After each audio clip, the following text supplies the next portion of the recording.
to FuenteOvejuna Act 2. And it starts out in a town square where we find out that the town's running out of money to support the commander. The commander owns the entire town. The commander owns everybody in that town. All the lands, everything. And the people are suffering. And Esteban, Laurencia's father, says, we've still abundant stocks of wheat reserved, but really mustn't raid our granaries anymore. These recent forecasts have us all unnerved, and I believe our strength lies in the store, though some don't see what good these stocks have served. And so, as a responsible leader, he has saved up food for people. But the commander is exploiting and wasting. Think of the commander as the ideal of conspicuous consumption.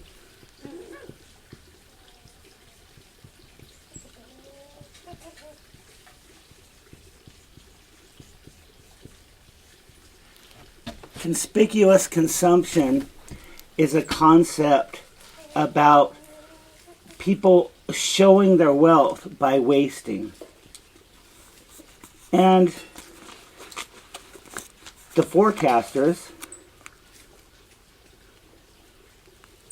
the recent forecasts, are saying that possibly it's going to be a hard year on the grain.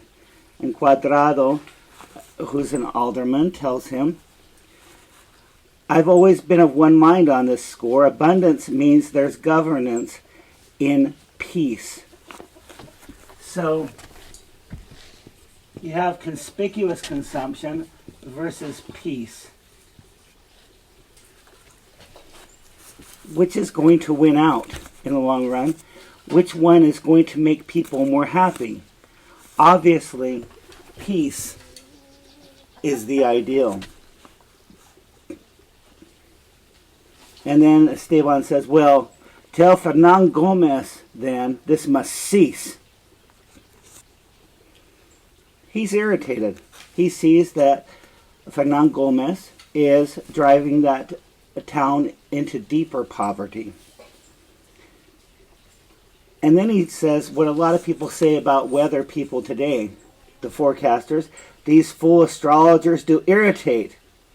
Though ignorant of the future, they've a horde of unconvincing prattles that relate grave secrets that are vital only to the Lord, only to God.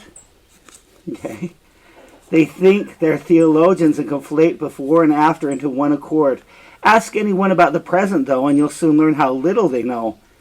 What do they own? The clouds that dot the air, the trajectory of the heaven's light? The sun? How can they see what's happening up there to give us all an endless case of fright? I hear people complain about weather people all the time. Prognosticators, forecasters, whatever you want to call them. Weathermen. How can you have a job when you're wrong most of the time? Well, that's how it is. It's really hard. Even today, more than 400 years after this play was written and performed, to know what the weather's going to be like. I don't know how many people I've heard say here in Florida, well, if you don't like the weather right now, wait an hour and it will change. People say that everywhere. They say that everywhere. They tell us when to plant our crops and where wheat there, now greens, barley to the right, here mustard pumpkins, cucumber beds. I swear to God that they're the pumpkin heads. Which is going to be a crowd-pleasing joke because people want to laugh at the people who forecast when to plant and how much rain and how much sun there will be. First, they predict a herd of cows will die, and that herd of cows die, they do. In Transylvania, they forecast that our wine yield won't be high, but see beer flowing in Westphalia. The cherry frost, they forecast where beer is made, that people are going to make beer. It's amazing. The cherry frost in Gascony they spy, and hordes of tigers in Hyrcania. Okay. Oh, there's a lot of tigers over where their tigers are. Plant what we will, though, blessed by them or cursed. The year still ends on December 31st. So the year ends. And this is an example of Lope using foreshadowing, because the commander is the problem in this town. And he is going to come to an end. Now in this act, you don't see that, because he's going to exercise what is known as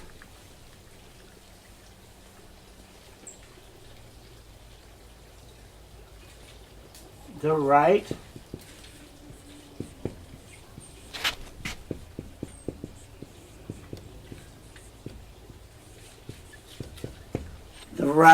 of first night. And and this is a right that people in power, men in power, have claimed for, at minimum, we're in 2000, at least 6,000 years. And that right is to rape a bride before her wedding night, or on her wedding night. And the commander, Fernan Gomez, he's all about that sort of exploitation of people. And so a graduate student comes in, and there's going to be talk of knowledge and wisdom. And Leonello says, looks like the gossip corner is doing well. The tardy people can't be teacher's pet. Was Salamanca grand? Barildo says, because Leonello has been in Salamanca studying. I've much to tell. You'll be law's second Bartolus. Well, not yet. A barber, maybe. What I dwell upon is doctrine for the jurist set. So, this idea of having a jury, and a jurist is a judge, having a judge who will judge good from evil, having a judge who is just. And in this play, we're going to see two judges: the townspeople of FuenteOvejuna and the Catholic king, or Catholic kings, Ferdinand and Isabel. I'm sure you studied with the utmost care, and Leonela says, I tried to gain important knowledge there. So many volumes are in print today, the multitudes imagine they are wise. So books are so available at this time, in 1614, that many people can learn, instead of it just being a few, a very small part of the people. And why is this phenomenon happening? Because of Gutenberg's printing press. Instead of having to copy books by hand onto vellum, which is calf skin, which is leather, the advantage is it lasts forever, but it takes forever to do that. Gutenberg's printing press, however, with paper, made it so that you didn't have to spend a whole lifetime copying one book, which is what many, many priests have done throughout the history of Christianity. All they did was keep on copying Bible every day. Copy, copy, copy. And Leonello says, yet they know less, it saddens me to say, for so much wisdom is hard to summarize, and all their vain attempts to find a way just make the letters swim before their eyes. The more a person reads the printed word, the more the letters on the pages get blurred, or look blurred. Which, you may have found that happening for yourself, right? You're reading, and you have to take a break because the page starts swimming before your eyes. Okay. I don't doubt that the art of print has saved the best cuts from this cloth of rhetoric by salvaging sage works from time's depraved consignment of all earthly things to quick oblivion. This, the printing press has staved. Now, a sad part about Western culture is when Christianity became adopted by the Roman Empire, Christians felt free to burn knowledge, to actually burn down whole libraries of knowledge, because the books were written before Christianity came about. It's what ISIS or ISIL, the Islamic State dudes, did a few years ago, is you pillage and you destroy it, because how could it be okay? On the other hand, Muslims saved a lot of the works that Christians destroyed.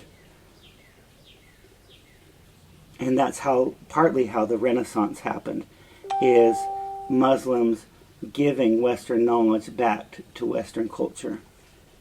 It's how all of the Greek tragedies and Greek comedies were saved, because they had been completely destroyed.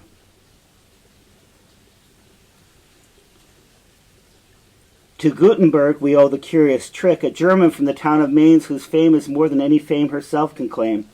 Some writers who were once deemed erudite, though, lost their erudition on the page, while dumber men who never learned to write have published using names of men more sage. So if you want to have a popular book, just steal someone else's name and publish it, even if you don't know how to write. Still others have penned treatises so trite that, overcome by jealousy and rage, they've signed their rivals' name to these poor works to make their readers think these authors jerks. This is Lope de Vega commenting on how cutthroat the printing business is during this age of the Renaissance.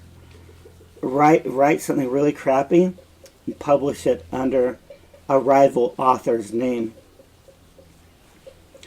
And Barbudo says, they couldn't do such things. And Leonel informs him, it's natural for fools to reap revenge on real success. Still, Leonel, print is notable. We've lived for centuries without the press, and I don't see these modern times more full of St. Augustine's or Jerome's, do you? And this is the argument about tech all the time. We didn't need it before, why would we need it now? Or the argument that tech is bringing about the downfall of civilization. You know, when cars were first produced here in the United States, there were moralists who said that it was the end of our civilization because they called them mobile bedrooms. There are other people who think that telephones, what we would call landlines now, they would bring about the fall of civilization. Still, to this day, I hear people talking about how cell phones have ruined our culture. And there's the good and the bad. Have cell phones ruined our culture? I don't think so. Have they changed it? Absolutely. Imagine what your life would be without the internet. And yet there will be people who talk about how evil the internet is. And it's like anything, like any tool. You can use a hammer to build, or you can use a hammer to destroy. You can use the internet for good, you can use it for evil. The same thing goes for power. You can use power for good or power for evil. It doesn't mean that power is necessarily the problem.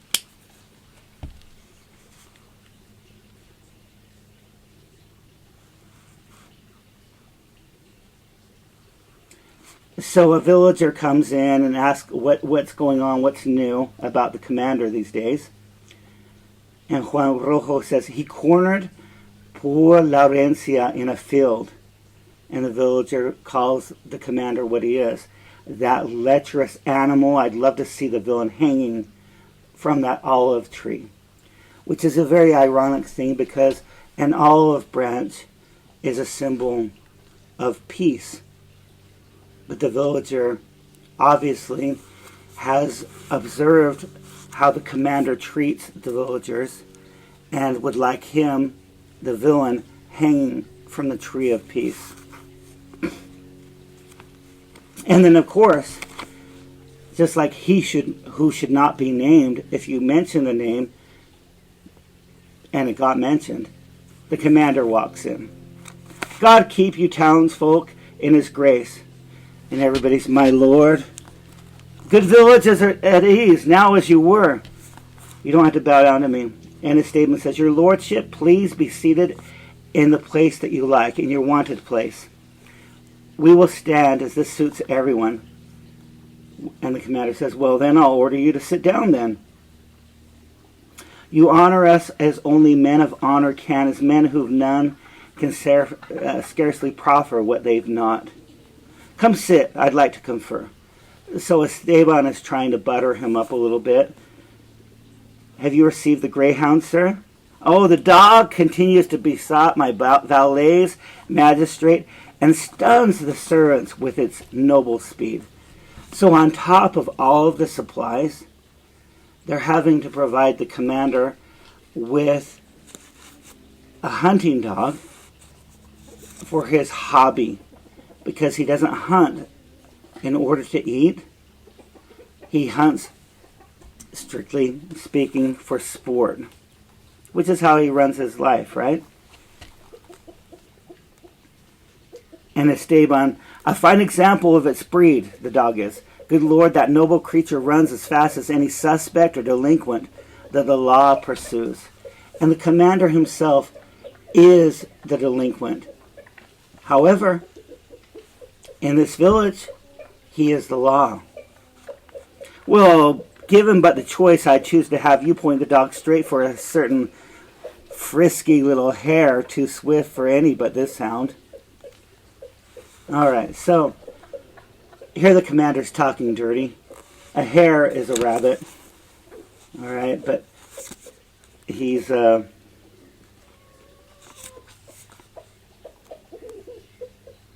not talking about a rabbit.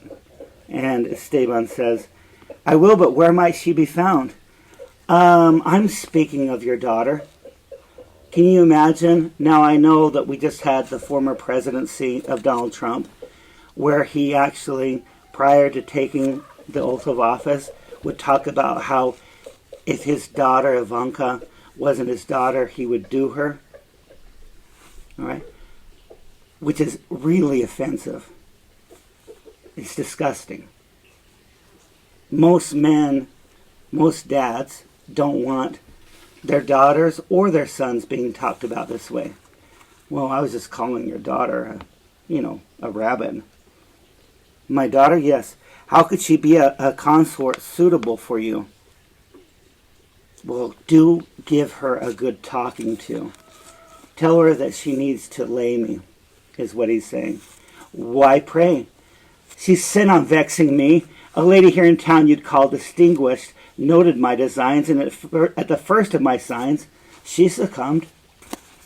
Okay, so a lady is someone who's more in the higher class. And I let her know I wanted to do her. And she did me. But your daughter, who is a peasant, refuses.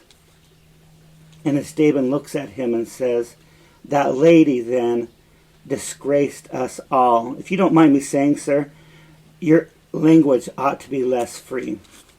You should shut the fuck up, is what he's saying, in a very polite way. And the commander, the rustic, the peasant, the person who lives in the country, speaks so loftily. Flores, have this villager read one of Aristotle's tomes, The Politics. So he's mocking him. and thinking he is ignorant. And Esteban says instead, we of the land are glad to live by your command and seek but honor for our homes, as FuenteOvejuna can boast distinguished residence.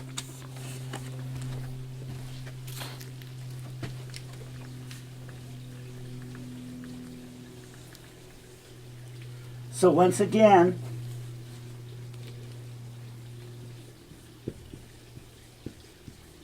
we have this concept of honor.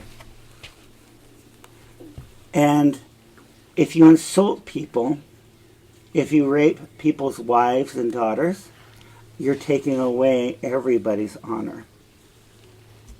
If you treat people with respect, then everybody retains honor. And Leonello says, aside, not in the conversation, to hear that villain's insolence.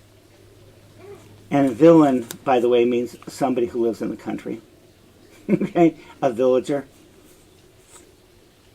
Commander, has what I said offended you? Or any of you gathered here today?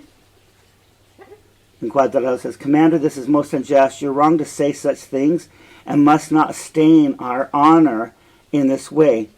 You're what? What do you think you are?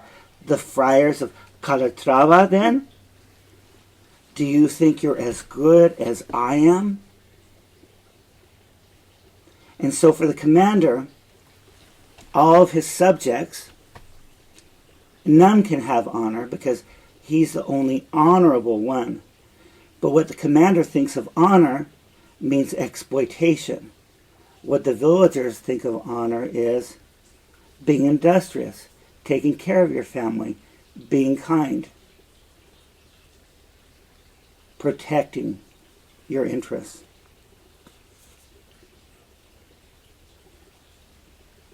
No doubt that order numbers men who wear the cross with bloodlines far less pure than simple, with bloodlines far less pure than simple townfolk own.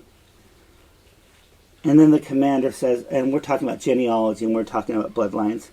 So should our lines mix? Theirs would be forever fouled. So if the noble class, so the upper class mingled with the lower class, which is what he's doing. Mingled is just a nice word for sex. Would that noble line foul your bloodline? And Cuadrado says, iniquity defiles, not cleanses. That's well known. Whatever reasoning you seek, your women should be honored so. So, once again, going back to the idea of honor, he's saying that if he ejaculates in their women, that would be an honor for them. Such words do shame us all, and no one thinks you do the deeds you speak. And the commander says, these peasants can be tiresome, but in cities, they know how to treat a man of qualities and meet his every wish when he has come. Their husbands deem it flattery when other men pursue their wives. Yeah, if only I lived in a city where men didn't care when I raped their wives, is what he's saying. I'm not saying that, okay? And Esteban says, you say this so we'll all live lives of equal moral laxity. So you're saying this so that we can lose all of our pride, all of our ethics, all of our morals. God still inhabits cities, though, where vengeance is more swift and clean. That's it. Be on your way. You can see how the commander doesn't like anybody to contradict him or to bring up his moral frailties. How many people have you ever talked to and you disagreed on something, and because you disagreed with the person,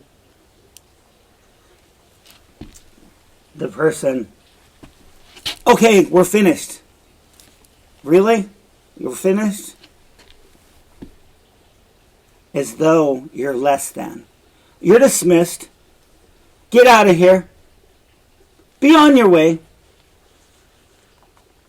And Esteban says, you mean you wish the two of us to go? No, I don't want to see a soul. Now clear the square and don't come back. And Esteban says, we're leaving then. But not in a pack. Okay? Which is very funny because he has to even orchestrate how people leave. Sir, please a little self-control. And that's Flores who says that to the commander, his pimp, his procurer, his drug connect, is telling him, you know, you might want to calm down a little bit. And the commander says, they'll plot against me left alone, each bore a co-conspirator. Have patience with these rustics, sir. I marvel at how much I've shown. Now, head off home, the lot of you. I won't have anything amiss. And Leonela says aside, just heavens, so heaven's full of justice. Will you suffer this? Will you allow this to happen? And Esteban says, it's time I returned home too. And all the villagers exit.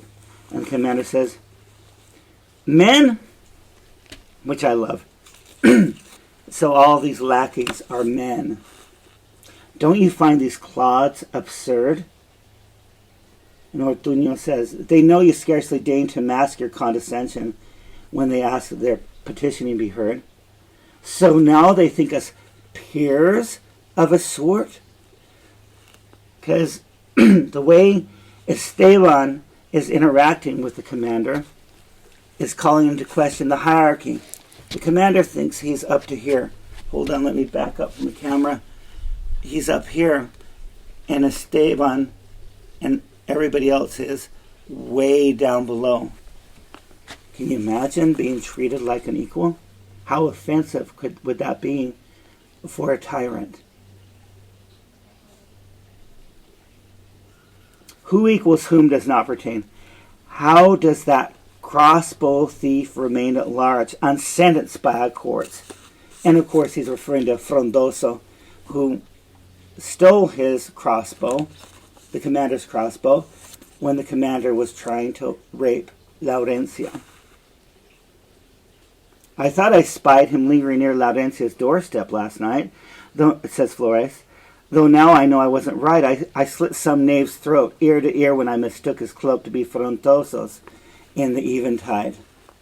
So Flores is talking about, you know, I thought I found him and I killed the dude, and it wasn't him. There's no remorse there, because peasants are expendable. And the commander, I can't imagine where he'd hide. And Flores, oh, he'll turn up eventually. Would anyone who tried to kill a man like me remain close by? Okay. I'm big and tough. Of course he's not around here. He must be running scared. The heedless bird will blithely fly into a snare lured by a trill. The foolish fish swim toward the hook.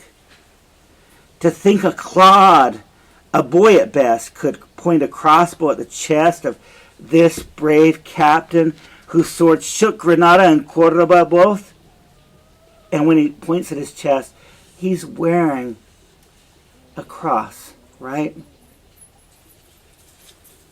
Can you imagine that anyone would have the audacity to point a weapon at me? Especially his own weapon, right? It's at an end, this world we knew. Oh, Flores is trying to console him. You know, it's at an end, this world we knew. The whole world's going to hell in a handbasket because my authority, my power are being questioned. And Flores says, he acted as love bid him to.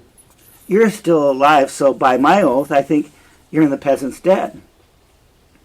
I swear, Ortuño, had I not disguised my feelings toward this lot of people, 2 hours would not have passed by yet, and I'd have run the whole town through. I would have killed. I'm being so patient because if I acted on what I wanted to do, I would have slaughtered the whole town. Until I judge the time is right, I'll keep the reins on vengeance tight and then do what I need to. And then now we have him wanting to find out his future Facebook, Grindr, date book appointments. What says Pascuala? And Flores, the pimp, says, she replied that any day now she's to be wed. But if she'd still care to lend her bed, that right of first night, right? She's sending you where they will provide your lordship with such things for cash. So, Pascuala is saying, if you want that, you can go to a whorehouse and you can pay up front. Well, okay, what says Olala then, and Olaya then would be pronounced. In order to know, that girl's a lively one.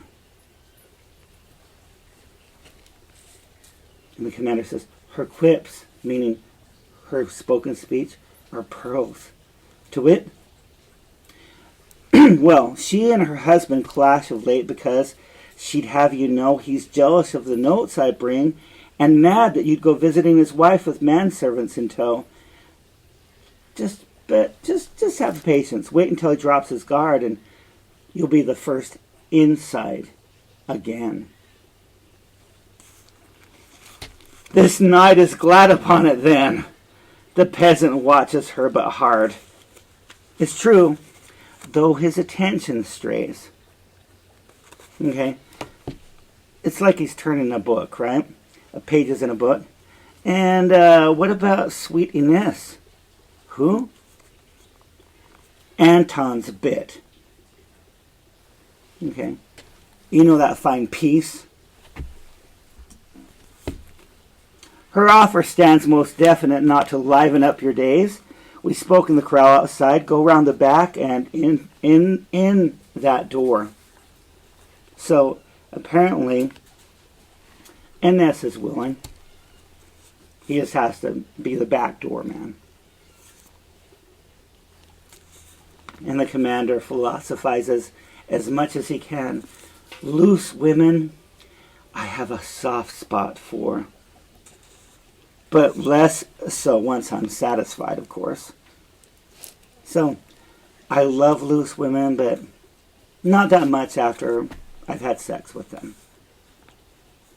Ah, Flores, if they only were aware of what their charms are worth. You know, it's very interesting. So, in Western culture, there are euphemisms for a female genitalia. And euphemism is a soft way, not the swear words. And often it's secret, such as Victoria's Secret. Okay? Or the other word is used is charms. If they only knew what their charms are worth. Well, as letdowns go, there's none on earth like plain capitulation, sir. Okay? So women who are not hard to get, they give less pleasure for rapists. A woman's quick surrender blights the pleasure men anticipate, though certain girls corroborate a wise philosopher who writes that females crave male company. Hold on, I have to get this bee off of me. As form desires material shape, which shouldn't leave your mouths agape, for this is but reality. So he's saying, can you imagine? There are certain philosophers who say that women actually enjoy sex. Really? Who would have thought? And the commander says, a man whom ardor's heat lays waste is glad to have his pleasures stilled by lady friends who readily have sex, though he disdain them for this haste. even though he hates them because they're so easy. The surest course for love to run, once all the light has been bestowed, is down oblivion's well-worn road of favors far too easily won. So a soldier comes in and announces that there is a military threat, and the commander is going to go forth with 50 knights. And we'll turn the page on that. And so this is about line, 1136. And here we have Mango, Laurencia, and Pascuala is running away. Remember, Pascuala said that she was going to get married any day? And the commander was all, yeah, but even so, she still wants to, you know. And Pascuala runs in and says, oh, please don't leave us here alone, meaning herself. And Mango says, herself and Laurencia, how can these filths inspire such dread? Laurencia says, I think it's best for us to head to town now, Mango, on our own. Just women, unaccompanied, in case we should cross paths with him. And Mango says, he couldn't make our lives more grim were he the very demon's seed. So Mango calling the commander the spawn of Satan. He's sure to hound us till we're his, Laurencia says. O lightning bolts, cast down your fires and purify these mad desires. And Laurencia says, a bloody beast is what he is, our arsenic and our pestilence in our town. Laurencia, I've been told that poor Frondoso grew so bold in championing your innocence, he aimed at the commander's chest. And she says, yeah, you know how much I've hated men, but Mango, I must confess, since then I've realized that Frondoso is not like the rest. How valiant he was. I fear this bravery, though, might mean his death. And Mango replies, he can never be seen in town, whatever else he does. And Laurencia says it out loud, I love the man, although it's plain that I too know that he must flee. With raging anger and disdain, while our commander wastes no breath affirming, he'll hang upside down. Pascuala, I hope he chokes, the commander chokes to death, and spares our town. And Mango joins in, I'd rather see him stoned to death. Sweet heavens, if I only knew some way to use my sling, I vouch to stretching back this leather pouch would good as crack his skull in two. You wouldn't find depravity like this in Rome's own Sabulas. Now, when he's talking about the sling, what Lope is doing here is bringing in the discourse of David and Goliath, where a little boy is able to slay a giant soldier.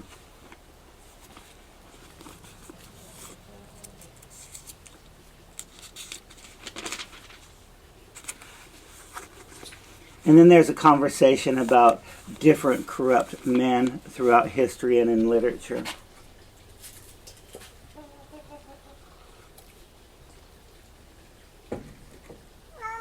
And here comes Jacinta entering the stage. For God's sake, if you hold our oath of friendship, dear, just help me hide. She's running away and afraid too. Jacinta, you look petrified, says Laurencia. And Pascuala promises her, you may rely upon us both. And Jacinta tells her story. The vile commander's men head towards Old Ciudad Real, a place where, armed with their innate disgrace far more than with ennobled swords, they take me to him as he bade. So, even as the commander is going off to war, he's having his henchmen round up women for him, Jacinta being one of them. And Laurencia says, God free you from the wrongs they do, but if he'd be so free with you, how cruelly would he treat this maid, meaning herself. And Laurencia leaves the stage. And Pascual says, a man might help you to escape. I can't defend you in distress. And so this idea of manhood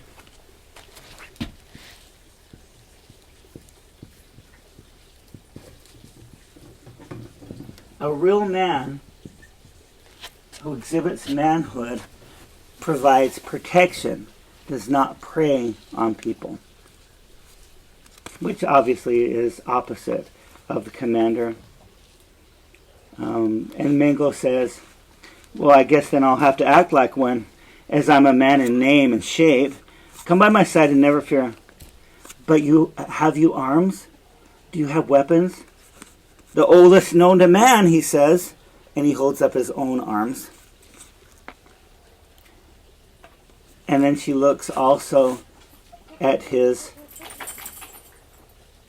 pouch, a sling, sorry, not the pouch, but the sling, a sling without a stone. I seen that there are stones right here. And then Flores and Ortuño enter because they're in pursuit. Thought you could have run away, did you? And Jacinta, and my neighbors are firing weapons for some reason. Jacinta says, and now I'm as good as dead. Mango tries to intervene. Good sirs, how can these honest villagers... So, you're mustering up the daring do to champion the ladies' cause? I'd first defend her with my pleas, as I'm a male kin, but failing these would look to force and nature's laws. Mango is going to pay for this. They're going to beat the crap out of him. They're going to whip him for trying to interfere in their procurement of another woman for the commander. Enough now. Run the beggar through, meaning stab him. And Mango says, compel me to unsling my sling, and you'll rue the day I fling a volley of these rocks at you. And the commander comes on stage. A person of my rank alike to settle such a petty case? Oh, the rabble in this horrid place, which you could purge by every right for giving you no end of grief, now brandish arms against our own. So first, Frondoso aimed at you, and now look, even this beggar right here, this peasant, and he's not a beggar, but they're calling him a beggar to degrade him. And now he's threatening us too. Good sir, if you cannot condone such conduct as my belief, then punish these vile soldiers who'd abduct this woman in your name. Her husband's and her parents' fame bespeaks the highest rectitude. Now, by your leave, I'll take the girl back home where all her family wait. So, Mango is trying to appeal to the commander's sense of decency. The problem is that the commander has none. My leave you want? Retaliate, men, by my leave against the churl. Come, drop the sling. My lord, they bade, peace. Flores and Ortuño, bind his hands. Sembrano's helping kind. You'd act thus, called to virtue's aid? Really, you're binding me when I was trying to protect virtue? And virtue, by the way, originally means strength. It means truth and strength. What do the townfolk think of me in FuenteOvejuna, cur? So the commander calls him a dog for standing up to him. How has our village, or I, sir, offended you so grievously? And Flores asks, and he's ready to do it, are we to kill him then? Because he already said to run him through. Why draw your swords to sully still you'd grace with honor in a better place? Why waste your swords on this pile? Well, then what are your orders? Whip him raw. So whip him until he is raw. Lash the peasant to that oak, tie him up, and when his back is bared, go seize your horse's reins, use the horse's reins. And Mango begs, have mercy, please, mercy, and flog this man relentlessly until the studs fly off the straps. So, you have jewels, and you have places where the straps are thicker. Beat them until those things fly off of them. whip him. Do heaven's righteous laws collapse to grant these deeds impunity? Okay. So, Flores and Ortuño and Simbranos take Mango off stage. And that leaves Jacinta there with the commander. You, girl, what are you running for? You find a clod that tills the earth more pleasing than a man of worth? So, why are you running from me? I have money and power. Are you more interested in a peasant? Somebody who is a farmer? And she says, is this the way you would restore lost honor when it was your plan to have me carried off by force? Well, so what? I desired you. Of course, because my father is a man, well spoken of, though not your peer in birth, with manners gentler still than any you possess. Okay, so the commander is all about class. And I mean social class, not being classy. And she is saying that, look, I come from a father who is a better man than you are, even though he is not noble born. And when she says this to him, have you noticed this happens today still? This shrill effrontery. It's very interesting for me to watch.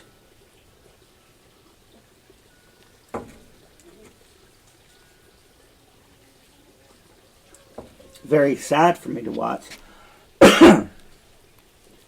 That when women speak up, a lot of men, even in today's society, will dismiss them as being shrill.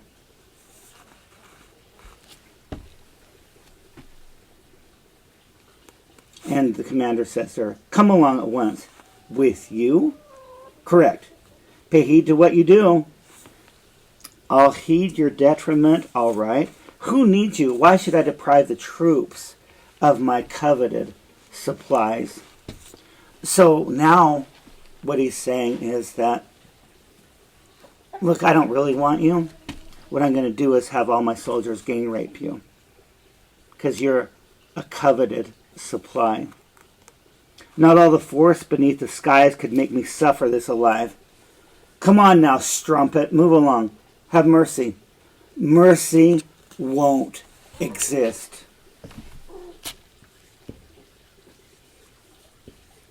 Mercy won't exist.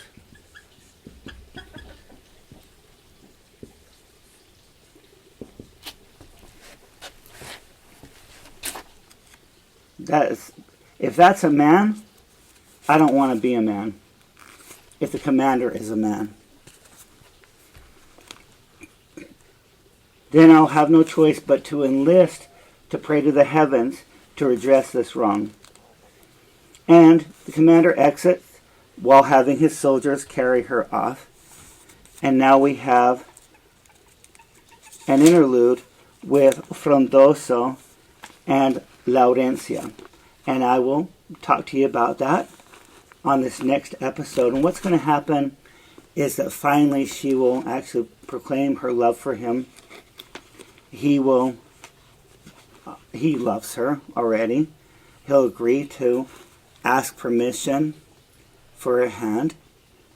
And then, of course, the commander is going to come back and interrupt the nuptials.